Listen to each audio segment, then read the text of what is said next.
casos assim são muito comuns realmente, né? E, enfim, é o tema do nosso debate hoje. Como eu disse, estamos esperando os seus depoimentos, você que está acompanhando Participação Popular. Vamos começar esse bate-papo perguntando para a doutora Sandra Bácara, que é psicóloga, um pouquinho mais sobre esse conceito da alienação parental, que é uma coisa relativamente recente, né, Sandra? Veio de 1985 e ainda enfrenta controvérsias, não é? Sim, é um conceito que a alienação parental sempre existiu, né? Esse fenômeno, ele não tinha nome, E como é que a gente pode né? traduzir? Como que ele era conhecido? Não, falava-se, discutia-se, a mãe está falando mal do pai, o pai está falando mal da mãe, e Envenenando o filho. envenenando o filho. E a partir de 84, 85, né, esse termo começou a aparecer no Brasil, na década de 90, mais ou menos, a gente começou a ter acesso. E a partir de 2000, aí sim a gente teve um acesso mais direto ao termo. E começou a haver estudos, né? Hoje nós temos muitos estudos brasileiros, muitos pesquisadores trabalhando no tema, e uma grande preocupação nossa com esse debate que está havendo na tentativa de revogação da lei.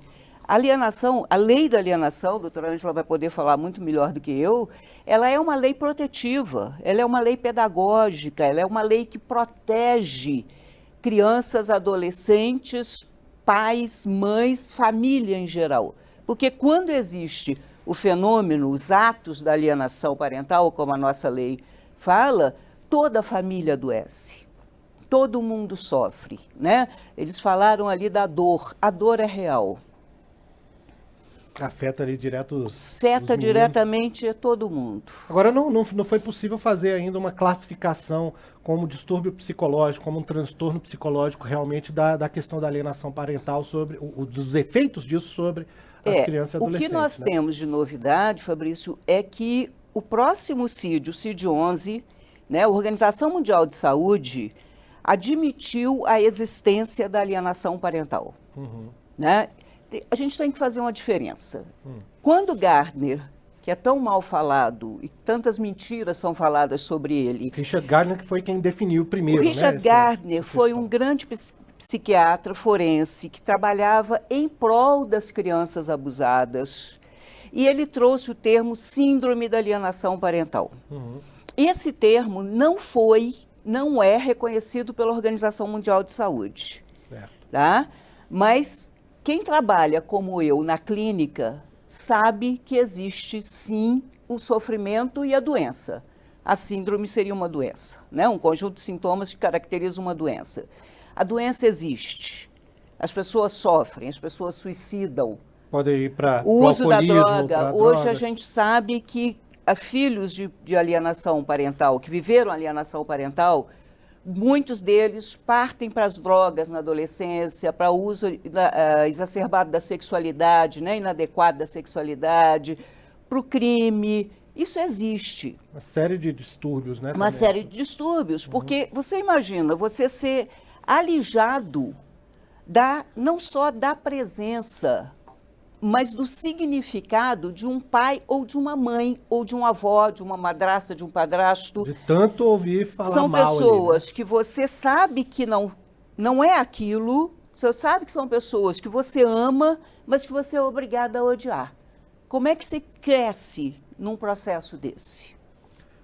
Um colega nosso, durante a reunião que a gente fez antes do programa, ele definiu bem assim: a criança é metade pai, metade mãe. Se você ataca um lado, você está destruindo o indivíduo. Está Eu acho que destruindo ele no definiu mínimo muito bem, 50% assim, né? daquele indivíduo, né? Pois Porque é. 50% Você está do dizendo para ele que DNA metade dele não não presta, é presta. horrível, né? Exatamente, Isso exatamente. o efeito é brabo mesmo. Bom, em 2008, o deputado Regis de Oliveira, do PSC de São Paulo, apresentou o projeto de lei 4053, que veio a se tornar, em 2010, a Lei 12.318, que é a Lei da Alienação Parental. Falando isso para introduzir a doutora Ângela Gimenez, juíza do Tribunal de Justiça do Mato Grosso, na questão. Veio a Lei da Alienação Parental, Ângela, que é até apontada como única no mundo, né? Parece que só no Brasil existe uma lei já sobre esse assunto. com diversos propósitos educativos até, né, como a Sandra falou, mas agora ela está sendo criticada, existem iniciativas até para revogar a lei. Por que exatamente? Você poderia explicar qual é a dificuldade, o que houve de efeito colateral aí na lei? Pois não. Fabrício, assim, o que a gente percebeu na evolução do direito das famílias? Nós percebemos que quando há uma separação, um divórcio, a gente fica diante de uma situação de grande vulnerabilidade dessas pessoas, justamente por grande sofrimento. E algumas pessoas, não conseguindo elaborar bem a dissolução dessa união, acabavam utilizando os filhos como uma forma de atingir o outro genitor, ou o companheiro, o ex-marido ou a ex-esposa. E a lei de alienação parental, ela vem para trazer uma grande garantia para as crianças e para os adolescentes, que é a possibilidade da nossa população infanto-juvenil poder conviver com o pai, com a mãe, com a família extensa de pai e de mãe. Sem que fique na orelha dele, um dos lados ali, justamente, né? Que fique no meio desse campo de batalha, no meio desse conflito. Eu sei que algumas pessoas têm dito assim, olha, o Estatuto, o ECA, o Código Civil já trazem garantias para que a criança tenha convivência, a própria Constituição fala da convivência familiar, mas a Lei de Combate à Alienação Parental, ela é muito afirmativa. Ela trouxe medidas concretas que o juiz pode tomar para, de fato, fazer acontecer na vida essa convivência. Porque não basta que a gente diga que os filhos devem conviver tanto com o pai como com a mãe. Mas e quando saudável, isso... Né? Justamente. Mas é muito bonito no papel ali, mas na prática... Isso, assim, e é importante que a gente tenha clareza que muitas vezes as mães, ou eu falo sempre as mães, porque ainda temos tradicionalmente no Brasil um número muito grande de mulheres que permanecem com a guarda dos filhos, apesar de nós já temos 2 episódios da lei que dizem que nas separações a guarda deve ser compartilhada. Então a criança deve ficar com o pai e com a mãe. Mas apesar disso, a gente ainda tem por parte do judiciário e também por essa cultura que acaba achando a mãe mais importante do que o pai na educação dos filhos, nós temos um número muito grande de mulheres que vivem numa situação que a gente diz de monoparentalidade, ela e os filhos. E essa é uma situação muito difícil. Por quê? Porque muitas vezes essa mãe que fica totalmente sozinha com os filhos, não aceita bem a separação, porque nós temos um outro mito na nossa sociedade, que é o mito do amor eterno. As pessoas casam para viver para sempre juntas, e essa separação ela vai acontecer um dia, nem que seja pela morte. Então a gente não se prepara para esse momento de separação. E quando isso acontece, as pessoas se deparam com uma grande frustração.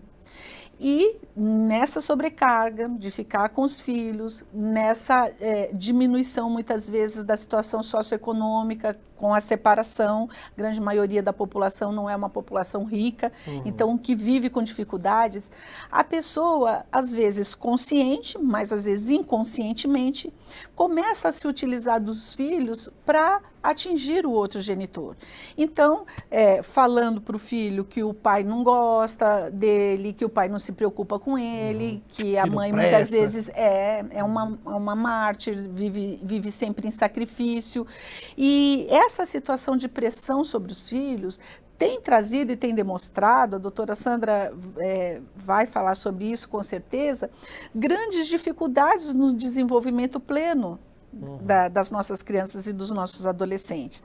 Nós vimos ali na participação popular a telespectadora Ângela dizendo o que aconteceu a partir do momento em que houve uma situação grave, que foi uma traição, e que com certeza não foi bem assimilada, porque é realmente uma situação inesperada e de grande sofrimento, e o que acontece a partir daí com toda a família e, sobretudo, com os filhos que são os mais vulneráveis, a parte mais fraca da situação. O que a gente quer falar e o que a lei vem garantir? Que quando as pessoas se separam, o que termina é a conjugalidade. Com o divórcio, aquele casal deixa de existir como casal. Ou numa união estável, houve a ruptura daquela união. Essa situação de conjugalidade, essa separação entre o casal, não implica na relação que o pai tem com o filho, que a mãe tem com o filho, que nós chamamos de relação de parentalidade. Então, essa separação, ela só veio a ser confirmada e possível, essa nitidez, com a lei da alienação parental.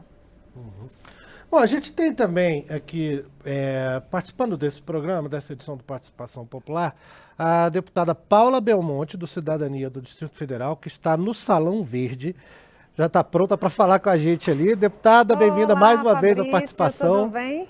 Tudo bem, doutora Sandra, doutora Ângela. Nós estávamos agora juntas, inclusive numa audiência pública, a respeito desse assunto no Senado Federal.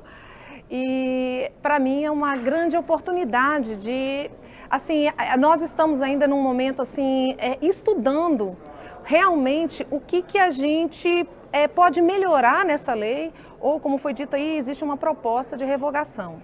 A situação é que a lei ela tem um objetivo de proteção da criança, né? E como foi falado aqui, é muito importante dizer que a oportunidade da criança, independente dos pais estarem juntos ou tiverem uma separação judicial, vamos supor, comum, adequada, a criança tem a oportunidade de conviver com o pai e com a mãe. A nova lei que foi agora de 2014, que foi colocada a questão da guarda compartilhada, é algo muito novo. Então, assim, muitas mulheres ainda não estão acostumadas com aquela situação. Então, muitas delas reclamam realmente que não querem deixar seus filhos com os pais, não querem dividir a guarda, e muitas das vezes ocorre o que está se falando aqui, a questão da alienação parental. O excesso de zelo. E eu acho que nós aqui, como legisladores e o judiciário, ele tem que deixar a criança exercer o seu direito da convivência entre o pai e a mãe. Mas o que acontece hoje, muito pequeno, eu quero dizer o seguinte, que a partir do momento que eu comecei a tomar conhecimento disso, eu fui chamada para ser relatora de um projeto que está acontecendo aqui na casa também, na casa da Câmara Federal, eu comecei a perceber o seguinte, que existe um tanto de mulheres numa situação fragilizada, que é tirada a guarda dessa mãe, se passa para o pai e essa mãe ela só vai ver o seu filho em uma visita supervisionada. E muitas das vezes ela alega que a criança foi tirada da guarda dela, ela acusa o pai de abuso sexual e muitas das vezes foi tirada e foi entregue para o abusador. Se aquilo é real ou não é real, não cabe mim julgar aqui nesse momento. Cabe o quê? A gente procurar proteger essa criança. E eu acho que esse é o ponto. O ponto do quê? De que muitas das vezes as mulheres, e que são as maiores reclamações em relação a essa lei, que ela fica numa fragilidade da inversão da guarda sem o devido cuidado. Quando nós falamos aqui de uma realidade de Brasília ou de grandes capitais, eu tenho certeza absoluta que o judiciário tem todos os meios. Aqui em Brasília, por exemplo, eu tive lá no Ministério Público, tive com a Defensoria Pública, nós temos todos os meios para poder atender aquela criança, fazendo um estudo psicológico, inclusive vendo a família, a mãe, o pai. Agora, quando a gente vai falar dos municípios, que é a grande realidade, essa realidade não é tão comum.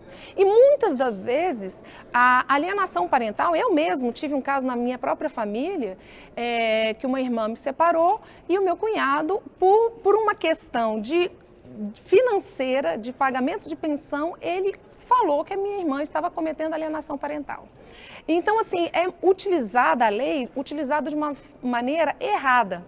A realidade, a lei ela tende a proteger, mas a utilização dela é muitas das vezes por uma briga entre o casal, por essas questões que a doutora Ângela falou agora, e muitas das vezes também financeira. Deputada, a senhora tocou nesse ponto aí, então para a gente explicar de uma forma até mais sintética, o problema que vem se demonstrando é que a lei de alienação parental muitas vezes acaba sendo usada contra o lado, que normalmente é a mãe, que está denunciando, por exemplo, o caso de abuso sexual, que é difícil de comprovar. Como a senhora está em primeiro mandato aqui na Câmara, eu não tenho como perguntar se isso foi um efeito colateral esperado na época em que a lei foi discutida aqui no Congresso, lá em 2010. Houve recentemente um projeto de lei, o 4488, do ex-deputado Arnaldo Faria de Sá, de São Paulo, que até tornava crime a alienação parental, estabelecia penas e depois, em junho de 2018, o próprio deputado pediu a retirada desse projeto, talvez pelo início já desses efeitos colaterais ali da lei.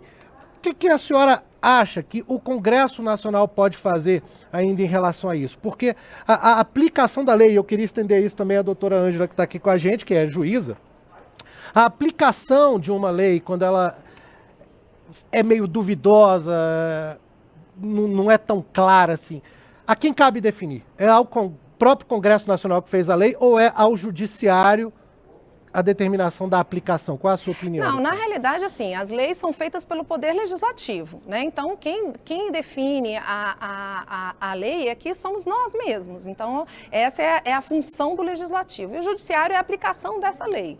O que eu vejo é que quando ela foi colocada em 2010, ela não foi amplamente discutida. E isso é um dos questionamentos. Para que a gente pudesse ter várias audiências públicas e que hoje está sendo feito. Hoje nós temos audiências públicas aqui na Câmara Federal, nós temos audiências públicas no Senado Federal, com essa mesma proposição de estarmos vendo a melhor maneira da criança estar e do adolescente estar protegido. O mais importante que eu vejo é o quê? É que a criança ela tem o direito da convivência com o pai e com a mãe. E muitas das vezes, quando acontece, o juiz fica numa situação muito delicada, porque às vezes existe uma mãe acusando o pai de abuso sexual, não é comprovado e aí o pai acusa a mãe de alienação parental. E muitas das vezes o juiz tira a guarda da criança e coloca para aquela mãe. Eu fico imaginando uma situação do juiz, com certeza ele fica numa encruzilhada ali. Deputado, vamos perguntar então aqui para a juíza Ângela como é que é esse tipo de situação, Ângela, e assim, qual tem sido o posicionamento, se é que já há algum, dos tribunais superiores em relação a isso?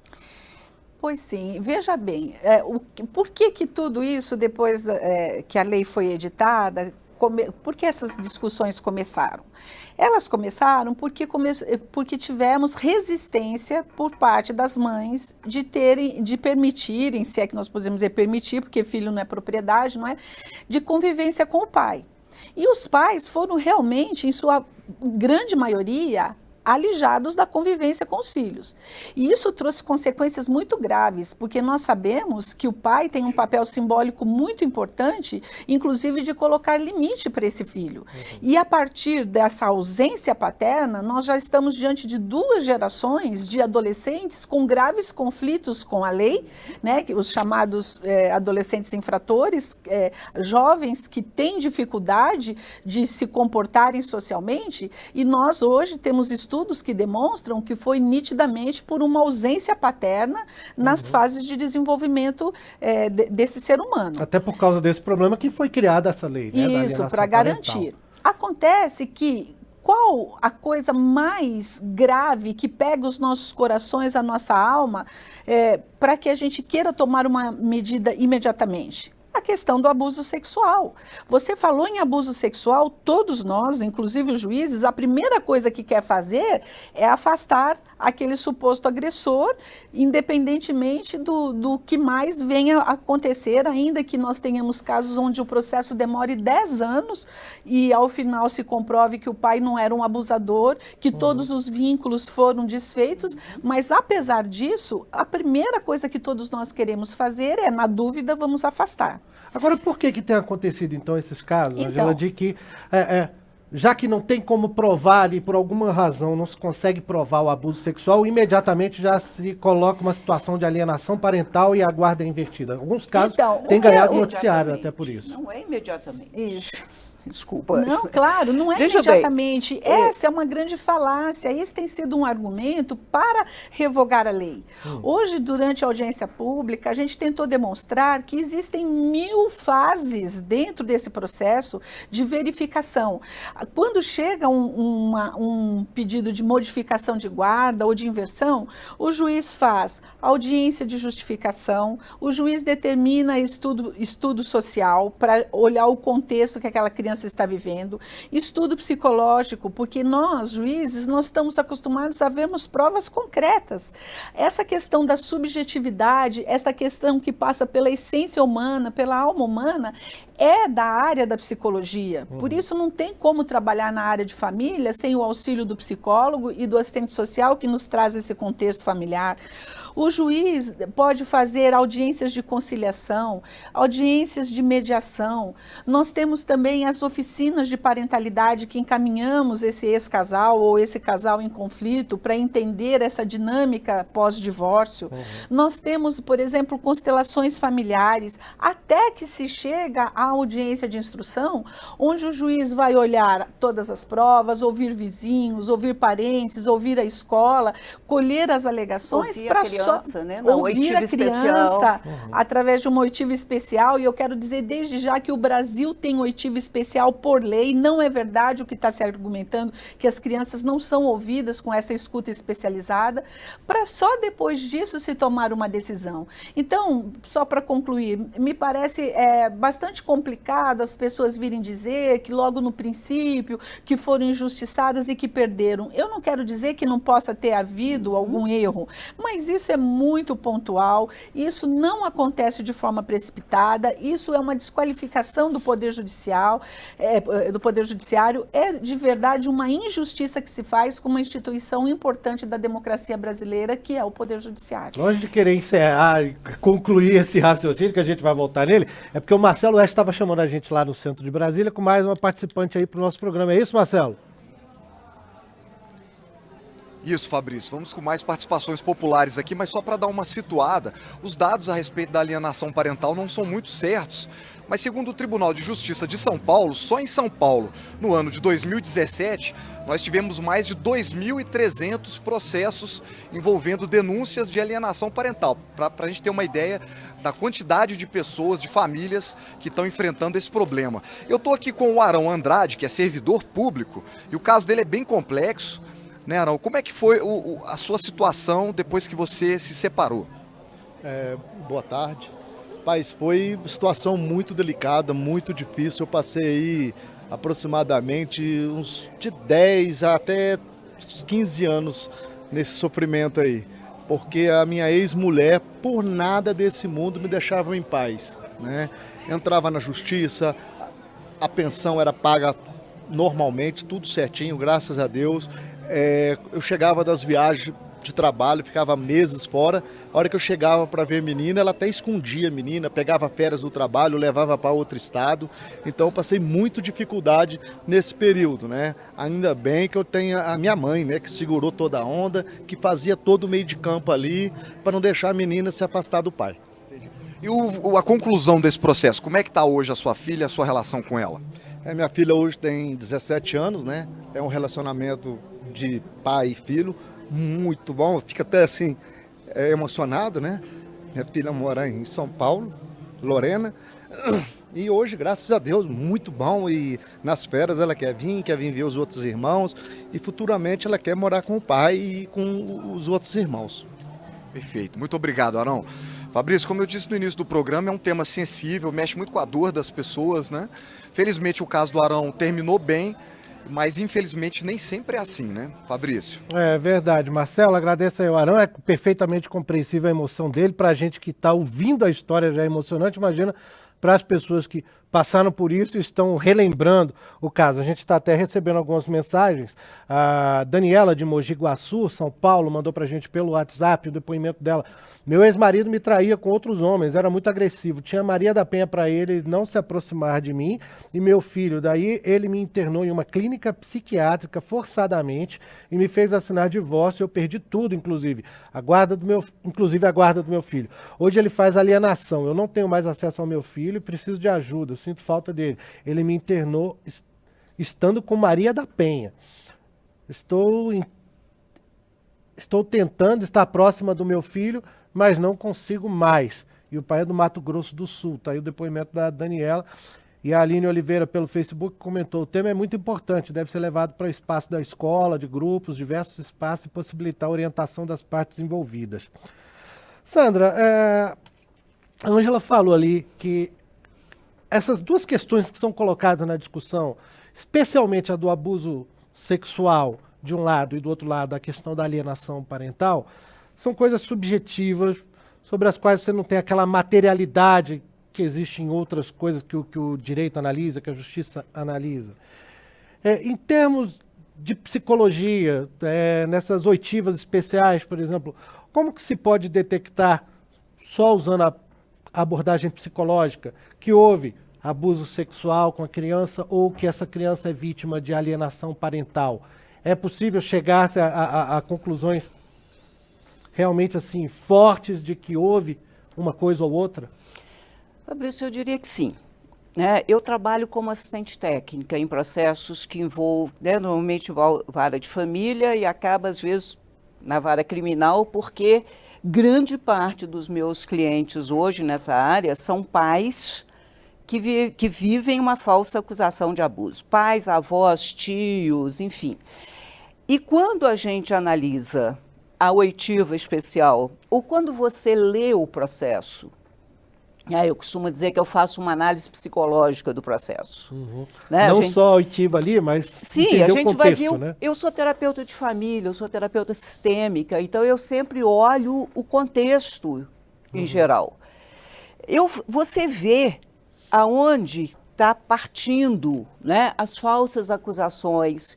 É muito grave. Nós não temos uma estatística oficial, mas a gente sabe que em situação de litígio, de 70% a 80% das acusações são falsas.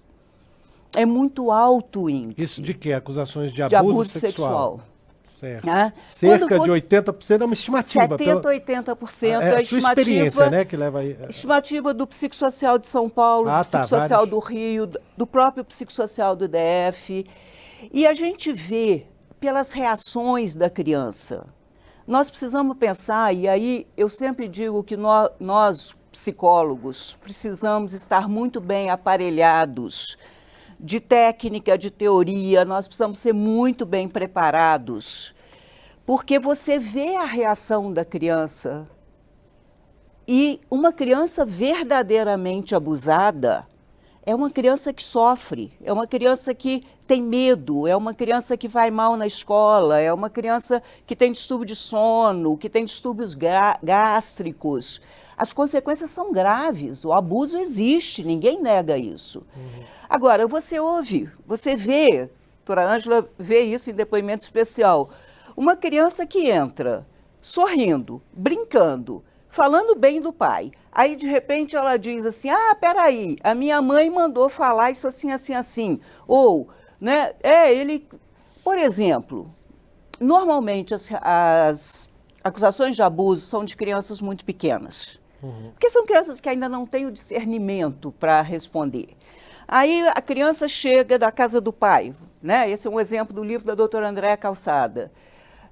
E aí a mãe diz assim, o papai colocou a mão na sua perereca? Ela diz, colocou. O pai deu banho, o pai trocou fralda, o pai ajudou na higiene, né? Pronto, dali você constitui uma acusação de abuso sexual. E aí vai provar que aquela fala daquela criança, que é verdadeira, o pai deu banho, o pai lavou a genitália, o pai trocou fralda, fez a higiene. É uma fala verdadeira, papai botou a mão na minha perereca. Mas daí, ter o caráter libidinoso, daí ter um contexto sexual. Sexual, a diferença é muito grande. Então, esse é o grande problema quando a gente está falando porque a falsa acusação é um dos exemplos que a lei da alienação traz.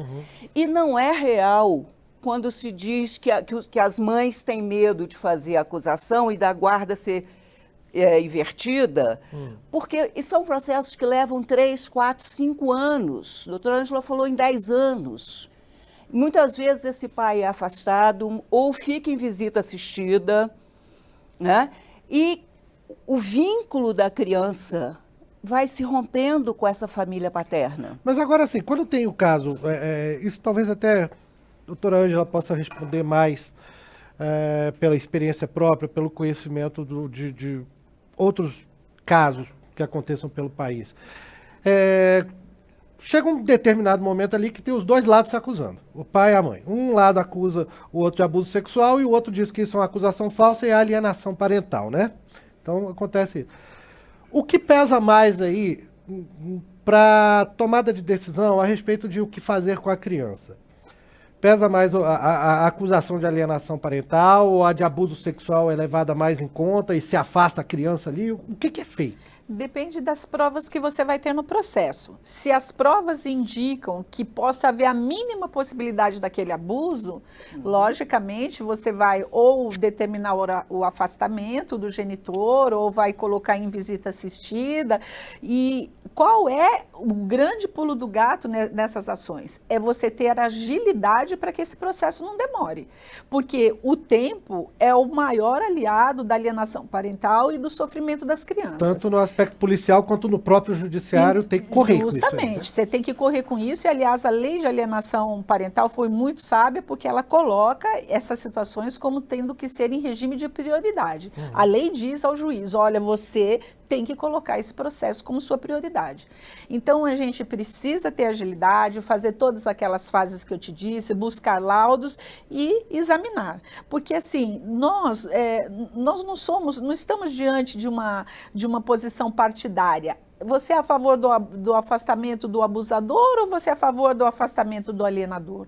Nós temos que ter a visão de que o melhor para a criança é não ser violada em nenhum dos seus direitos. E isso depende muito da análise caso a caso. Caso né? a caso. Por isso que a gente reforça muito que o papel do judiciário é muito importante e por isso o apoio que as outras áreas, né, a área psicossocial nos traz e o próprio trabalho do Ministério Público, que nós chamamos na Justiça de curador da infância, né, que vai ser quem vai zelar por esse direito das crianças, essas participações são muito valiosas.